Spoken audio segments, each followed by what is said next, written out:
나와서 예배드리는 믿음의 식구들 얼굴만 봐도 은혜가 됩니다. 여러분들 노블리스 오블리제라는 말을 잘 아실 것입니다. 그 고귀한 신분에 걸맞는 그런 말과 행동을 하는 것, 그것이 요구되는 것입니다.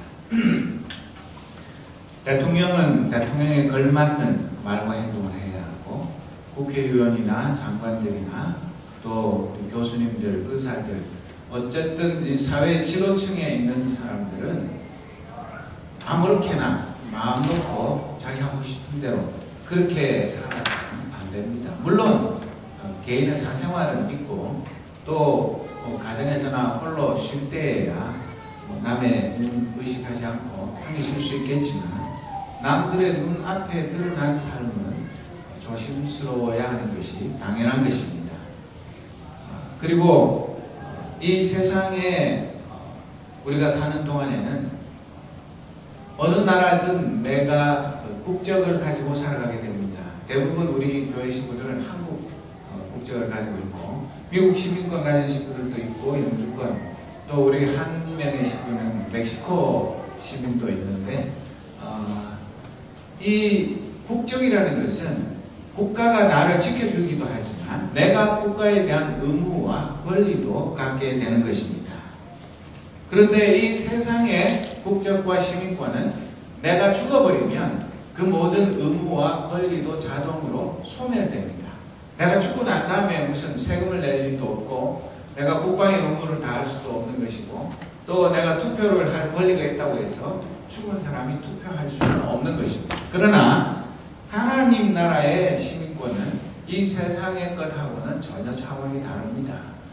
이 세상 것은 본인이 죽으면 모든 것이 무로 돌아가지만, 빚진 것도 뭐 죽은 사람한테 빚을 받을 방법은 없는데, 그러나 하늘나라의 시민권은 우리가 살아있을 때나 죽었으나 언제나 변함이 없고, 우리에게 주어진 그 의무와 권리가 그대로 유지되는 것입니다. 그렇기 때문에 하늘나라의 시민권은 이 세상의 시민권하고는 차원이 다르고, 우리가 훨씬 더 소중하게 그 의무와 권리를 다해야 할 책임, 그런 것들이 있는 것입니다. 빌립보서 3장 20절에 우리가 잘 아는 말씀처럼, 그러나 우리의 시민권은 하늘에 있습니다. 우리 구주 예수 그리스도께서 하늘로부터 다시 오시는 날을 우리는 기다립니다. 그분은 우리의 죽을 몸을 변화시키셔서 그분의 영광스러운 몸과 같이 바꾸어 주실 것입니다. 모든 만물을 다스리시는 그분의 능력이 우리를 변화시킬 것입니다. 이렇게 말하고 있습니다. 우리는 진정한 의미에서 이중 국적자입니다. 저도 마음만 먹으면 한국 국적과 미국 국적 두 가지를 다 가질 수 있겠지만, 그러나 우리는 이 세상에 어느 나라의 시민권을 가졌든 우리 영원한 본향은 하나님 나라입니다. 하나님 나라의 시민권, 이것을 잃으면 우리는 모든 것을 다 잃은 것이나 마찬가지입니다. 그리고 우리가 죽음을 두려워하지 않는 것은 죽음이 무로 돌아가는 것이거나 심판을 받는 그런 최후의 심판대에 서는 것이 아니라, 우리 주님이 부활하셔서 영광스러운 몸으로 변화되셨던 것과 같은 그런 몸으로 우리가 변화되어 아버지의 나라에 들어가서 영원토록 왕노릇할 그런 일들이 우리를 기다리고 있기 때문에, 우리는 죽음이 슬퍼할 일이 아니라 오히려 기뻐해야 돼요. 영원한 안식과 평화의 나라에 들어가서 하나님을 예배하며 영원토록 살아갈 그 날을 우리는 오히려 소망하면서 살아가는 것입니다. 여러분, 우리가 그렇기 때문에 이 세상의 노블리스 오블리제도 중요하고, 남들에게 내가 어떤 모습으로 보이는가 그런 것들을 신경을 쓰면서 살지만, 우리의 영원한 하나님 나라, 그 시민권자로서의 노블리스 오블리제는 더욱 중요하기 때문에, 우리가 이 세상 살면서 세상에 하나님을 알지 못하는 자들 앞에서나, 또 우리 구원받은 하나님의 백성들과 더불어 살아가는 삶에 있어서 나의 신분에 걸맞는 그런 하늘 시민권자로서의 삶을 살아가는 데 최선을 다해야 할 것입니다. 우리가 빌립보서를 쭉 계속해서 강해하고 있는데, 앞서서 몇 주간 살펴본 대로 이 바울 사도는 빌립보 교회에 있는 성도들에게 편지를 보내면서 간단한 인사와 그리고 그 빌립보 교회 성도들을 향한 기도를 기록하고, 그 다음 자신이 로마의 쇠사슬에 매인 사신으로 압송되어 왔지만, 그러나 그 고난이 오히려 복음을 전하는 데 큰 도움이 되고 유익이 되었다는 것을 빌립보 성도들에게 말하고 있습니다.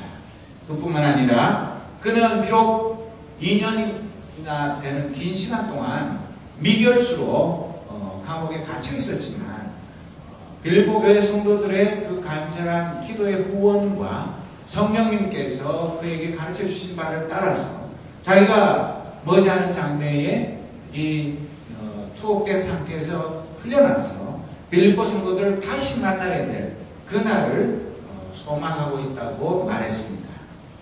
그리고 자기 자신은 지난주에 살펴본 대로 죽어도 천국 가는 것이고 살아도 주의 복음 위에서 사는 것이기 때문에 나는 죽으나 사나 아무 손해볼 것이 없는, 오히려 죽어서 우리 주님의 나라에 가는 것이 더 개인적으로는 행복하지만 살아서 아직도 할 일이 남아있기 때문에 살아서 주의 일을 하는 것을 선택하겠다고 말했습니다. 이어 오늘 이 빌립보서 1장 27절에서 30절 말씀을 기록하고 있는데, 이 말씀은 보면 빌립보 교회 성도들에게 그대들은 예수 그리스도의 십자가의 보혈로 구원받은 하나님의 백성들이기 때문에 하나님의 나라의 시민권자로서 거기에 걸맞는 아름답고 향기롭고 빛나는 삶을 사십시오, 그렇게 명령하고 있습니다. 이 27절에 있는 말씀은 오직 너희는 그리스도의 복음에 합당하게 생활하라. 옛날 번역에는 그렇게 번역해 놓았는데 이게 무슨 말이겠습니까? 빌립보 교회 성도들은 그러면 이 그리스도의 복음에 합당한 생활을 여태까지 안 하기 때문에 이 바울이 편지에서 이렇게 명령하는 것이 아닐 것입니다. 빌립보 교회 성도들은 어느 교회 성도들보다도 바울과 한 마음이 되고 한 뜻이 되었습니다. 복음 전파의 동역자로서 물질뿐만 아니라 기도나 또 일꾼을 보내어서 바울을 돕도록 하는 일에 가장 적극적으로 앞장선 모범적인 교회요 성도들이었습니다. 그렇기 때문에 사도 바울이 이 빌립보 교회 성도들이 그리스도의 복음에 합당한 삶을 전혀 살지 않기 때문에 부정을 하는 것이 아니라 지금도 열심히 최선을 다해서 그리스도의 복음에 합당한 삶을 살고 있지만, 우리가 흔히 하는 말로 주마가편이라는 말이죠. 달리는 말에 왜 채찍질을 합니까? 더 힘껏 달리라고 채찍질을 하는 것입니다. 이 빌립보 교회 성도들이 얼마나 주님의 나라를 위해서 또 사도 바울을 위해서 열심히 최선을 다해서 충성을 하는지, 그것은 누구보다도 이 사도 바울이 잘 알고 있습니다. 그렇지만 이 사도 바울이 곧 풀려나서 빌립보 성도들을 만났을 때 서로 기쁨이, 하나님께서 베푸신 그 놀라운 은혜를 나누면서 감사하기 위해서는 사도 바울은 옥중에 매인 사신으로서 최선을 다하고, 빌립보 성도들은 적들에게 둘러싸여서 지금도 고난을 당하면서 심각한 영적인 전투를 계속하고 있으면서도 더 열심히 그리스도의 복음에 합당한 삶을 사는 것, 그것이 필요하기 때문에 사도 바울이 이렇게 편지를 통해서 말씀하고 있는 것입니다. 그리고 이 말씀은 너희 삶 전체를 그리스도께 서약한 사람으로서 그에 걸맞게 살아라. 예수님이 우리를 위해서 십자가에 달려서 살찌고 피 흘려 주셨고 자기 자신의 전부를 다 주셨기 때문에 우리도 예수 그리스도의 제자로서 그분을 위해서 우리의 시간과 물질과 그 밖에 우리에게 주신 모든 은사들을 총동원해서 그분의 복음을 위해서, 그분의 영광을 위해서 최선을 다하는 삶을 살아라, 그렇게 말하고 있는데, 여기에 살라는 말, 생활하라는 말은 원래 헬라어의 원어의 뜻은 시민이 된다, 그런 뜻입니다. 그러니까 우리는 그리스도의 사람이요, 그리스도의 소유물이요, 하나님 나라의 시민이기 때문에 그 하나님 나라의 시민으로서 부끄러움 없이 떳떳하고 당당하게 살아가야 한다. 그런 말씀을 하고 있는 것입니다. 그리고 영국의 유명한 성경 주석가인 윌리엄 바클레이는 이 본문을 너희들도 나도 로마 시민으로서의 특권과 책임에 대하여 잘 알고 있다. 로마에서 멀리 떨어져 있는 빌립보에서도 너희들은 로마인과 같은 생활을 하고 처신을 하고 있을 것이 틀림없다. 그러나 너희들은 그보다 더 높은 의무가 있는 것을 잊어서는 안 된다. 너희가 어디서 살고 있든지 하나님 나라에 합당하도록 살지 않으면 안 된다. 너희는 지금 로마 시민으로서가 아니라 하나님 나라 시민의 특권과 책임을 결코 잊어서는 안 된다. 그렇게 말하고 있는 것입니다. 우리가 미국에 살아도 한국 사람입니다. 미국 신권을 가져도 원래 우리의 본질은 달라지지 않습니다.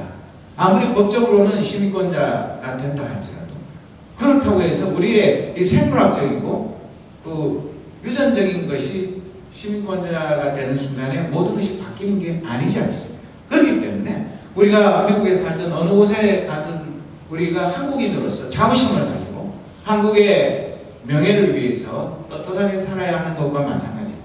이 사도 바울이 빌립보 교회 성도들에게 부탁하고 있는 것입니다.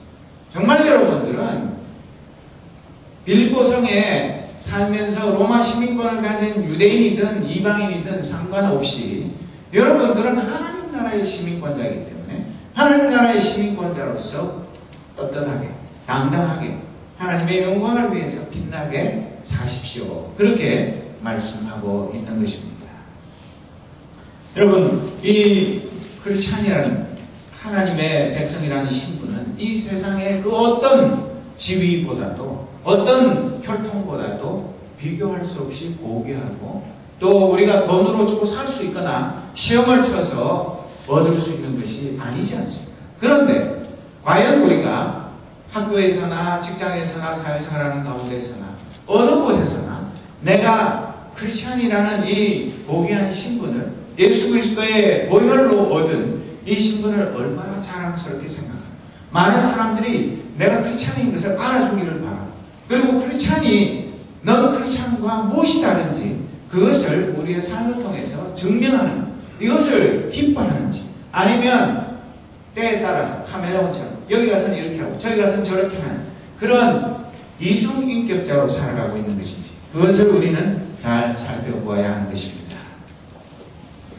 사도 바울은 여기에서뿐만 아니라 에베소서 4장 1절에도 보면 주님을 섬기다가 감옥에 갇힌 나 바울이 여러분께 권합니다. 하나님께서는 여러분을 그의 백성으로 부르셨으니 하나님의 백성답게 살아가시기 바랍니다. 그렇게 권면하고 있습니다. 우리가 이 세상을 살면서 잘 될 때도 있고 안 될 때도 있고 또 실패할 때도 있고 성공할 때도 있고 우리 인생에 있어서 어떤 때는 롤러코스터 타는 것처럼 정신이 아득하고 내가 과연 내일이 어떻게 될지 알 수 없는 그런 위험하고 불확실한 그런 삶을 살 때에도 우리의 고귀한 신분은 전혀 변함이 없습니다. 우리는 어떤 상황에서 병이 들어 병상에 들어누워 있든지 몸이 건강해서 열심히 내게 주어진 일을 할 때든지 언제나 변함없이 심지어 부부싸움을 하든지 뭐 자녀 때문에 속이 썩든지 내가 공부하는 일이 잘 안 풀려서 머리를 싸매고 있든지 어떤 상황에서든 간에 우리는 하나님의 사랑받는 아들이요 딸입니다. 이 신분을 잊어버리기 때문에 우리가 그 신분에 걸맞는 삶을 살지 못할 때가 있는 것입니다. 그런데 오늘 이 짧은 말씀을 통해서 사도 바울은 세 가지 말씀을 권하고 있는데 첫째로는 바울은 빌립보 성도들과 함께 있을 때든 자기가 떠나 있을 때든 변함없이 이 빌립보 성도들이 한 성령으로 굳게 서서 한 마음으로 복음의 신앙을 위하여 협력하기를 원합니다. 그 소식을 듣기를 오매불망 기다린다고 말하고 있습니다. 여기에 말하는 굳게 선다는 말은 군사 용어입니다. 로마 군대가 그때 당시 세계 최강이었고 세계를 제패한 그 이유가 무엇입니까? 로마 군인들은 아주 잘 훈련되어 있어가지고 자기 개인이 각계 전투도 뛰어나게 잘했지만 온 그 로마 군인들이 전투를 할 때는 대오를 정렬해가지고 그 지휘관의 명령에 따라서 확실한 전투 대응을 갖추어가지고 전진하거나 후퇴하거나 간에 그 대우를 흩뜨리지 않기 때문에 상대 적들이 이 개개인의 로마 군인들을 함부로 공격할 수도 없고 넘어뜨릴 수가 없었고, 이 한 팀이 된 로마 군단이 막강하게 어떤 적과 싸워서도 승리했기 때문에 이 로마가 세계를 제패하게 된 것인데, 여기 굳게 선다는 말이 바로 군인들이 전투 대형으로 자기의 맡은 바 자리에서 또 다른 전우들과 함께 최선을 다해서 전투에 임하는 그런 것을 굳게 선다고 말하는 것입니다. 그리고 여기 협력하라는 것, 신앙을 위해서 협력하라는 것은 함께 전투한다, 그런 뜻입니다. 원어의 뜻은. 그렇기 때문에 사도 바울은 빌립보 교회 성도들에게 무슨 처음에 인사하고 또 위에서 기도하는 그런 달콤한 이야기만 한 것이 아니라 바로 이 빌립보 성도들이 지금도 계속하고 있는 영적인 전투에서 승리하기 위해서 한 사람 한 사람이 또 그 빌립보 교회 성도 전부가 이 영적인 전투에 자기에게 주어진 그 위치에 서서 또 다른 신앙의 동지들과 함께 전투에 최선을 다하라고 그렇게 말씀하고 있는 것입니다. 이 빌립보 교회 성도들이 지금까지 아주 잘 싸워왔습니다. 그렇기 때문에 교회가 부흥하고 성장했습니다. 그러나 그것으로 만족하는 것이 아닙니다. 교회가 조금 성장했다고 해서 수적으로 불어났고 또 남들이 저 교회 참 많이 부흥했네, 그것 가지고 우쭐거릴 필요가 전혀 없는 것입니다. 이 영적인 전투가 다 마치고 내 소임을 다하고 영광의 주님의 나라에 들어가서 내가 생명의 멸류관을 받는 그 순간까지 우리의 전투는 쉼이 없이 계속되는 것입니다. 그렇기 때문에 항상 긴장하고 깨어서 언제 적들이 공격해 오더라도 능히 응전할 수 있는 만반의 준비태세를 갖추고 살아야 하는 것이 우리 모두의 사명인 것입니다. 그래서 이 빌립보 교회 성도들이 숫자도 적고 힘도 적고 사회적인 지위나 영향력도 적지만은 성령 안에서 한 마음 한 뜻이 되어서 서로가 서로를 굳게 신뢰하고 사랑으로 뭉쳐서 최선을 다해서 영적인 싸움을 싸우면 우리 대장 되신 주님께서 주시는 힘으로 이 모든 전투에서 승리할 수 있는 것을 말씀하고 있는 것입니다.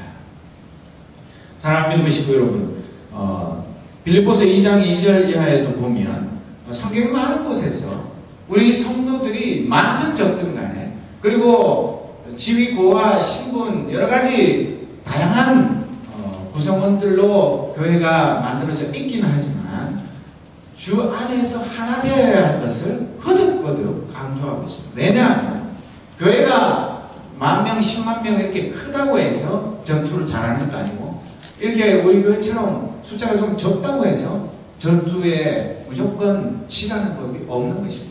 문제는 무엇이냐면 그 부대의 단위가 크든 적든 간에 얼마나 예수 그리스도 안에서 하나가 되어 있는가, 그것이 가장 중요한 것입니다. 그래서 빌립보서 2장 2절 보면 그렇다면 서로 한 마음으로 사랑을 나누고 한 뜻으로 하나가 되십시오. 여러분들 에베소서 4장 4절 한번 읽어보십시오.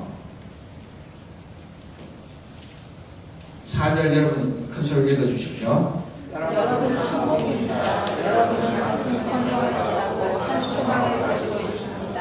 우리 주님도 한 분이시며 믿음도 하나고 세례도 하나입니다. 6절 여러분 읽어주십시오. 만물의 주인이신 하나님도 한 분이시니 그분이 모든 것을 다스리시고 모든 것 위에 계시니. 너무나 잘 알죠? 이 말씀 모르는 사람 어디 있습니까? 그러면서도 우리가 과연 한 몸입니까? 한 몸이면 우리 세수할 때 얼굴 반쪽만 씻고 이쪽은 미우니까 안 씻고 그렇게 합니까? 우리가 뭘 하든지 온몸에 골고루 영양을 취하든지 휴식을 취하든지 뭘 하든지 간에 한 몸이면 어디 하나 소외된 거 없이 다 같이 돌보는 것, 그것이 우리의 삶인데, 과연 우리가 예수 그리스도 안에서 한 몸으로 일주일을 살다가 만나게 되는, 기도하고 서로 하나가 되고 또 전화하고 서로 안부 전하고 또 만나서 사랑을 나누고 어떤 방식으로든 간에 우리의 일상적인 삶 속에서 정말 이런 한 몸인 것이 얼마나 기쁘고 감사한 것입니다. 내가 만약에 다른 신앙의 형제자매 없이 나 홀로 이 메디슨에 혼자 살아야 한다면 얼마나 외롭고 힘들고 의지할 바가 없겠습니까? 그런데 우리가 이렇게 믿음의 형제 자매들과 더불어 서로 청을 나누며 사랑을 주고받으며 사는 것, 이것이 어떻게 우연이겠습니까? 어떻게 이게 단지 우리의 선택에 불과한 것이겠습니까? 그것뿐만 아니라 에베소서 2장 19절 말씀에 보면 이제 여러분은 더 이상 낯선 나그네나 손님이 아닙니다. 이제는 하나님의 거룩한 백성으로 하늘의 시민이요 가족입니다. 20절 여러분 읽어보십시오. 성도도 사도와 예언자들이 닦아놓은 기초 위에 세워진 하나님의 집이며 그리스도 예수께서 친히 그 건물의 머리돌이 되어주십니다. 건물 전체가 그리스도 안에서 서로 연결되어 주님의 거룩한 성전으로 점점 자라갈 것입니다. 고린도전서 12장 27절 우리 같이 읽어보겠습니다. 여러분들은 그리스도의 몸이며 한 사람 한 사람은 그 몸의 지체입니다. 우리가 서로를 무시하고 깔보려고 해도 그럴 수가 없습니다. 내가 내 몸을 무시하고 깔보는 거, 그거는 자기 학대에 불과한 것이고, 그래가지고야 어떻게 내 몸을 제대로 유지를 할 수가 있게 되겠습니까? 그렇기 때문에 우리 믿음의 식구들은 너나 할 거 없이 진심으로 서로 사랑하지 않으면 공멸할 수밖에 없는 그런 공동체라는 것을 우리가 분명히 알아야 하는 것입니다. 머리로 아는 것이 중요한 것이 아니라 우리의 가슴으로, 우리의 삶 속에서 진짜 예수 그리스도 안에서 한 몸으로 지어져 가는 거룩한 성전으로 지어져 가는 이 공동체의 한 일원이 되었다는 것, 이것이 얼마나 기쁘고 자랑스럽고 또 사랑스러운 일인지를 우리가 더 깊이 깨달아 알아야 할 것입니다. 그래서 이 빌립보 교회 성도들이 비록 숫자는 많지 않고 또 여러 가지 악조건 속에서 고군분투를 있지만 가장 중요한 것, 예수 그리스도가 우리의 대장이요, 또 그 성도들이 많든 적든 간에 한 영으로, 한 마음으로 굳게 서서 복음의 이 진리를 위해서, 복음의 신앙을 위해서 함께 전투해 나가는 것, 이것을 사도 바울은 학수고대하고 있는 것입니다. 그것이 바로 오늘 우리에게도 똑같이 적용되고 있는 것은 두말할 필요가 없을 것입니다. 둘째로 사도 바울은 이 말씀에서 대적자들 앞에서 조금도 위축되거나 몸을 빼는 일이 없도록 하기를 바랍니다. 이게 무슨 말입니까? 영적인 전투를 치열하게 계속하고 있는데 총탄이 막 날아다니고 포탄이 쏟아지고 있는데 그거 겁나서 고개를 땅으로 쳐박고 하늘을 향해서 그냥 공포탄만 쏘고 있으면 그런 한심한 군인들 100만 명 있어도 절대로 전투에서 이길 수가 없습니다. 우리가 많은 전투 영화 같은 걸 보고 저도 최전방에서 부대 생활을 했었지만 이 전투라는 것은 무기를 가지고 얼마나 뛰어난 화력을 가졌는가, 그것 가지고 그 전투가 승패가 결정된 건 아닙니다. 가장 중요한 것이 무엇입니까? 영적인 전투든 이 세상의 전투든 간에 중요한 것은 사기입니다. 내가 이길 수 있다, 반드시 싸워 이기겠다, 그런 각오와 결심이 없이는 절대로 전투에서 이길 수가 없습니다. 그리고 그와 못지않게 중요한 것은 그 모든 전우들이 하나로 뭉쳐서 단결하는 것입니다. 내가 좀 더 힘이 세고 내가 사력을 잘하고 내가 어떤 부분에 뛰어나다고 해서 나 혼자 잘난 척하고 덤벼가지고는 절대로 그 전투에서 이길 수가 없습니다. 이 대적자들, 그 적들과 싸우는 데 있어서 미리 지뢰컵을 먹고 몸을 빼고 어디 숨을 데가 없는가, 그런 숨을 구멍만 찾고 피할 곳만 찾는 그런 사람들은 진정한 의미에서 전투원이 아니고 군인이 아니고 전혀 도움이 되지 않는 사람들. 여러분들 그 로키 시리즈에도 보면 그 The Eyes of the Tiger, 그 호랑이의 눈, 그 노래도 있지만은 서로 권투 선수들이 링에 올라가서 시합하기 전에 땡 공이 올리기 전에 뭐 합니까? 눈싸움 하지 않습니까? 서로 째려보면서 그 눈싸움에서 지는 사람은 지는 겁니다. 꼭 주먹을 휘둘러서 승패가 결정나는 것이 아니라 이미 그 기싸움에서 져버리면 그냥 멈추러 들어가지고 주먹을 제대로 낼 수가 없습니다. 그러나 그 기싸움에서 이긴 사람은 상대편을 이미 기선을 제압했기 때문에 아주 쉽게 싸워서 이길 수가 있게 되는 것입니다. 우리는 영적인 전투도 마찬가지입니다. 우리의 적들이 아무리 크고 무섭게 보이고 내가 도저히 내 힘으로 싸워서 이길 수 없어 보이는 그런 거대한 적 앞에 섰다 할지라도 우리는 결코 혼자가 아닙니다. 우리의 대장 되신 예수님은 이 세상의 어떤 적들보다도 능력 있고 이미 우리는 주님께서 이기신 싸움에 참여한 군인들입니다. 그렇기 때문에 조금도 두려워할 바가 없는 것입니다. 우리가 인간이죠. 그 엘리사의 좋은 게하시처럼 그 많은 적들이 자기들을 둘러싸고 있는 것은 그건 눈에 보이지만 하나님 나라의 그 불말과 불병거는 눈에 보이지 않을 때 아이고 우리는 죽었구나. 이제 이 포위를 어떻게 뚫고 나가서 우리가 살아남을 것인가. 걱정이 태산이지만 이 하나님의 종의 영의 눈이 열리기만 하면 그것들하고는 상대도 되지 않아요. 하나님 나라의 천군천사가 우리와 함께하는 것. 그것을 볼 수 있고 믿고 따르기 때문에 조금도 두려워하지 않고 당당하게 싸워 이길 수가 있게 되는 것입니다. 우리 주님이 이미 요한복음 16장 33절에서 뭐라고 말씀하셨습니까? 이 세상에서는 너희가 고난을 당할 것이다. 그러나 담대하라. 내가 어떻게 했다고요? 세상을 이겼다. 이거는 이미 과거 완료형입니다. 그리고 현재까지도 그 영향이 여전히 미치고 있는 것입니다. 우리 주님이 이미 세상의 모든 우리의 적들 원수들을 싸워서 이기셨습니다. 그 이긴 싸움에 우리가 나가면서 그 다 패배한 그 적들을 두려워한다는 것 얼마나 어리석은 일입니까? 그래서 이긴 싸움이라고 해서 그냥 아무 생각 없이 나간다고 되는 것은 결코 아니고 우리가 영적으로 무장을 해야 하는데 우리가 잘 아는 대로 에베소서 6장 10절 이하에 있는 말씀 끝으로 주님의 크신 능력 안에서 강해지십시오. 사탄의 악한 속임수에 넘어가지 않도록 하나님의 무기로 완전 무장하시기 바랍니다. 12절 여러분들이 한번 읽어보시겠습니까? 우리의 싸움은 이 땅의 사람들에 대하여 싸우는 것이 아니라 이 세상의 어두운 세력들과 공중의 권세 잡은 악한 영들에 대하여 싸우는 것입니다. 하나님의 전신갑주가 필요한 이유가 여기 있습니다. 그것은 악한 날에 쓰러지지 않고 싸움이 끝난 후에도 굳건히 서기 위해서입니다. 우리의 영적인 싸움은 절대로 어떤 작은 전투든 큰 전투든 만만하게 보고 쉽게 생각할 문제가 아닙니다. 여러분 사자가 토끼를 잡아도 뭐 대충 내가 사자인데 토끼 너 일로 와 그렇게 하는 법이 없고 토끼 한 마리를 잡아도 최선을 다하지 않으면 사자도 밥을 굶어야 합니다. 그와 마찬가지로 이미 다 이긴 싸움이라 할지라도 우리 주님과 더불어 이 영적인 전투에 나가는 우리의 자세는 적에 대한 두려움이 없을 뿐만 아니라 보다 더 적극적으로 적을 무찌르고자 하는 그런 강력한 전투 의지를 가지고 최선을 다하는 것 그것이 우리에게 요청되는 것입니다. 그래서 우리는 언제나 5분 대기조차로 전투 명령만 떨어지면 즉각적으로 전투에 출전할 수 있는 그런 만반의 준비를 갖춘 군인들과 같이 이 영적인 전투에 조금 더 게으름을 내거나 이제 좀 이만큼 했으면 됐지 뭐 이제 좀 쉬자 뭐 끝도 없이 뭐 언제까지 싸워야 하냐 뭐 군인도 제대하는데 우리 왜 영적인 전투에는 휴전도 없고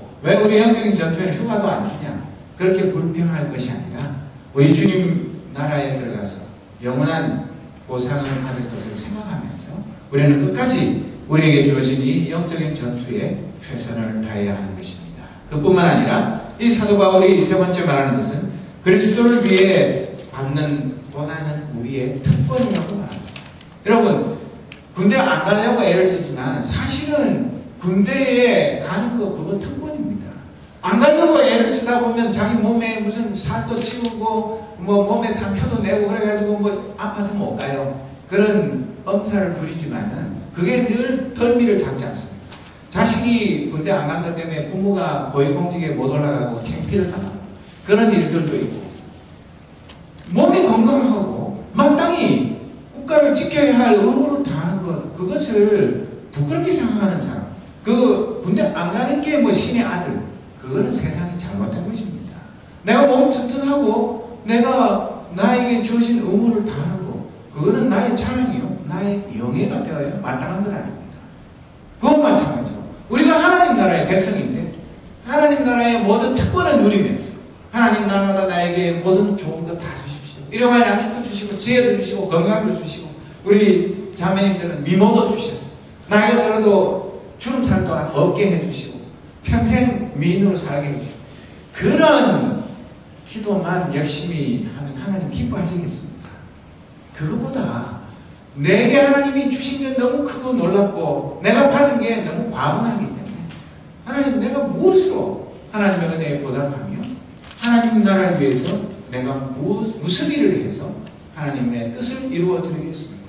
자원하는 마음 시켜서 마지 못해서 하는 것이 아니라 내가 스스로 나서가지고 하나님 나라를 위해서 내가 그리스도의 좋은 군사로 고난받는 것 그것이 나의 영예입니다. 군인이 전쟁터에 나갔다 와서 손가락 하나 상처 없이 오는 것 그게 자랑이 아닙니다. 때로는 온몸에 부상을 입고 죽기도 하고 몸의 어느 한 부분이 없어지기도 하지만 그러나 전투에 나가서 여유롭게 싸워서 승리하고 돌아올 때는 그 몸의 그 모든 상처들이 바로 그에게 있는 훈장이 아니고 무엇입니까? 마찬가지로 우리가 신앙생활을 몇십 년을 해왔는데 우리가 영적인 전투에서 우리가 아무런 고난을 받지 않고 우리 몸에 예수 그리스도의 아무런 흔적이 없다면 우리가 진짜 예수 그리스도의 좋은 군사인지 아닌지 나 자신을 한번 살펴보아야 하는 것입니다. 오늘도 영적인 전투는 다양한 방식으로 다양한 형태로 우리에게 계속해서 진행되고 있는 것입니다. 그렇기 때문에 우리는 그리스도 예수의 훌륭한 군인답게 주님과 더불어 고난을 받는 것을 조금도 두려워하지 않아야 할 것 아니겠습니까? 그리고 디모데후서 3장 12절에 있는 말씀처럼 예수 그리스도 안에서 하나님의 뜻대로 살고자 하는 사람들은 고난을 겪게 될 것입니다. 필수란 말입니다. 그냥 대충 살면 고난 안 받습니다. 이 세상 직장 생활하거나 학교 생활하는데 안 믿는 사람들하고 적당하게 눈치 보면서 그 비유 다 맞추고 그러면 저거 나이롱 신자인데 뭐 내가 그냥 가만히 내버려둬도 귀엽게 잘 놀고 있는데 굳이 싸울 이유가 없지 않습니까? 그렇게 되면 우리는 이 세상에 하나님을 알지 못하는 사람들에게 아무 하나님의 자녀로서의 그 특권, 우리의 정체성 이런 것들을 나타낼 수가 없게 되는 것입니다. 그러나 정말 우리가 현재 받고 있는 이런 사소한 크고 작은 여러 가지 고난은 앞으로 우리가 받을 그 하나님 나라에서 누릴 영광에 좋게 비교할 수 없는 우리가 고난당하는 것보다 하나님이 그 보상으로 주시는 것은 1000배 만배 더 크기 때문에 우리가 이 고난당하는 것을 기뻐하면서 더 열심으로 고난받는 특권을 우리는 자청해야 할 것 아니겠습니까? 여러분 이 고난은 인간적인 것과 영적인 것 크게 두 가지로 나눌 수 있는데 인간적인 고난도 하나님 나라를 위한 고난이 있고 그냥 내가 인간이기 때문에 어쩔 수 없이 겪는 그런 고난이 있습니다. 우리 부부 사이에도 예수님을 더 잘 섬기기 위해서 부부싸움 하는 거 그거 우리 주님 보시면 웃으시겠죠. 더 주님을 잘 섬기기 위해서 부부가 티격태격하는 거 얼마나 아름답습니까? 그런데 더 주님을 섬기고 싶은 마음이 있는 한 배우자를 상대편은 적당히 해, 적당히. 뭐 그렇게 너만 예수 믿냐? 그렇게 해서 싸우는 것은 하나님 보시기에 아름답지 않을 것입니다. 우리가 부모님께 효도하는 것이나 자녀를 기르는 것이나 모든 면에서 우리가 여러 가지 많은 갈등들 그리고 문제들을 겪게 되어 있습니다. 그것을 피할 사람은 아무도 없습니다. 그러나 우리가 인간적인 연약함 때문에 나의 실수와 허물 때문에 당하는 고난은 아무 자랑이 아닙니다. 부끄러운 일입니다. 그러나 인간관계에 있어서도 주님 때문에 주님의 나라와 영광을 위해서 고난을 당한다면 그것이야말로 하나님께 칭찬받을 만한 고난이 아니고 무엇이겠습니까? 사랑하는 믿음의 식구 여러분, 정말 우리가 하루하루 살아가면서 주님을 위해서 어떤 종류의 고난을 당하며 살아가고 있습니까? 내 몸에 어떤 예수 그리스도의 흔적을 가지고 살아가고 있습니까? 너무 고난 없이 안락한 삶을 살다 보면 이 고난이라는 게 아슴푸레하고 이제는 고난이라는 말만 들어도 겁나고 이제 고난 예수님 때문이든 내 개인적인 문제 때문이든 간에 고난 곧자고 듣기 싫다. 그냥 편안하게 살다가 죽었으면 좋겠다.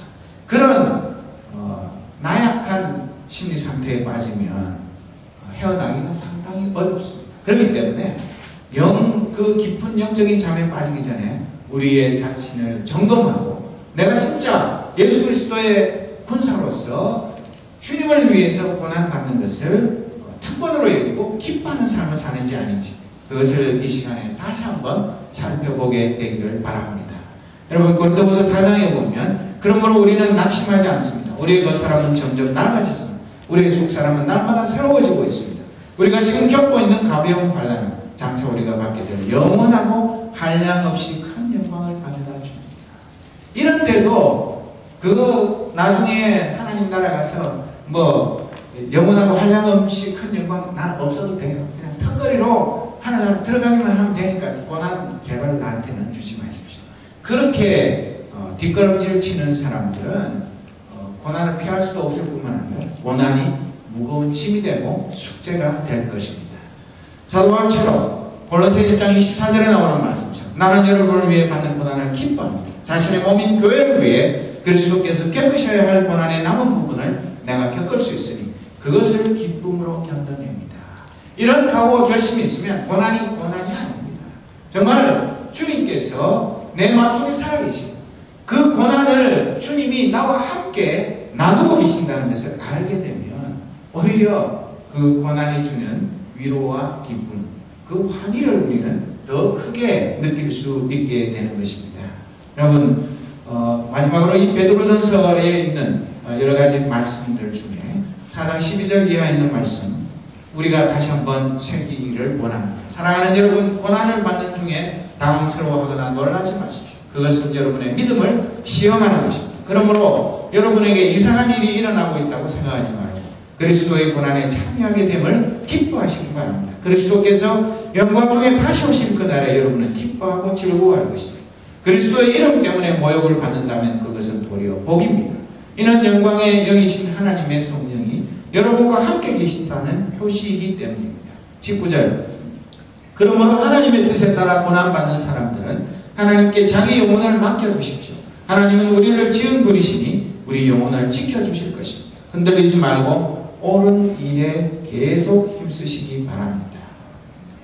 우리가 이 말씀을 나에게 주신 하나님의 말씀으로 받는다면 우리가 이 고난이 얼마나 내게 큰 위기요 내 영적인 성장의 필수 요소인가를 알게 되고 고난을 회피하는 것이 아니라 고난 앞에서 당당할 수가 있게 될 것입니다. 마지막으로 베드로전서 5장 10절 이하에 있는 말씀 힘든 고난은 잠시 동안입니다. 고난은 끝없이 계속될 것 아닙니다. 이후에 하나님께서 모든 것을 바르게 세우실 것입니다. 여러분의 뒤에서 받쳐주시고 든든하게 세워주셔서 결코 넘어지지 않게 하실 것입니다. 은혜를 주시는 하나님께서 그리스도 안에서 함께 영광을 누릴 수 있도록 여러분을 친히 부르셨으니 그 영광이 영원토록 함께 하기를 기도드립니다. 이 모든 은혜가 저와 여러분에게 날마다 풍성하여서 우리가 주님 앞에 서는 날 내 몸에 그리스도의 흔적을 가졌다고 고백한 사도 바울의 고백이 저와 여러분의 고백이 되기를 주님의 이름으로 축원합니다. 기도하겠습니다.